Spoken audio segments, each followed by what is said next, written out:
L'objet de la rencontre d'aujourd'hui est un cri de cœur que nous faisons pour décrier la situation qui sévit actuellement dans l'organisation du concours de Business Academy 2016.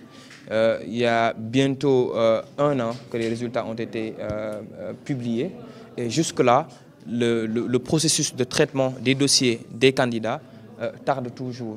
Donc nous sommes aussi dans une nébuleuse où l'on n'a pas vraiment accès à l'information et nous ne sommes pas aussi impliqués dans le processus de ce concours de Business Academy là. Donc ce sont des jeunes qui ont soit des projets, soit des entreprises qui y ont participé, mais qui se trouvent avoir des blocages, que ce soit dans un projet de fabrication de mangue, que ce soit dans un projet de véhicules solaires, etc. Et tout.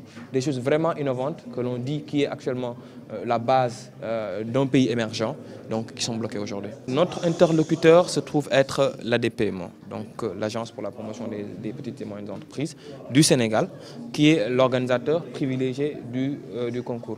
Mais il le fait avec d'autres organes, ça peut être l'APIX, l'État du Sénégal, la Direction de l'investissement, le ministère des Finances et la Banque mondiale.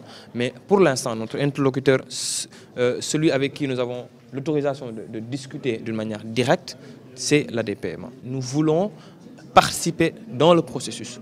Nous voulons être impliqués, nous voulons être informés. Nous avons tapé la porte de l'ADPME à plusieurs reprises. Nous leur avons écrit des mails, nous leur avons envoyé des lettres, des courriels que nous avons bien reçus, nous avons même les bons de réception et tout ça. Nous avons fait du calling, des appels pour qu'on puisse les rencontrer. Nous les avons rencontrés à plusieurs reprises. Donc ce sont des rencontres où l'on faisait l'état des dossiers, l'état des choses et aussi pour qu'on puisse savoir quelle sera l'évolution de ce concours. Et jusqu'à présent, on est dans une lenteur qui est actuellement ce que je juge inacceptable. Ce sont des lauréats qui viennent du Sénégal et de la diaspora.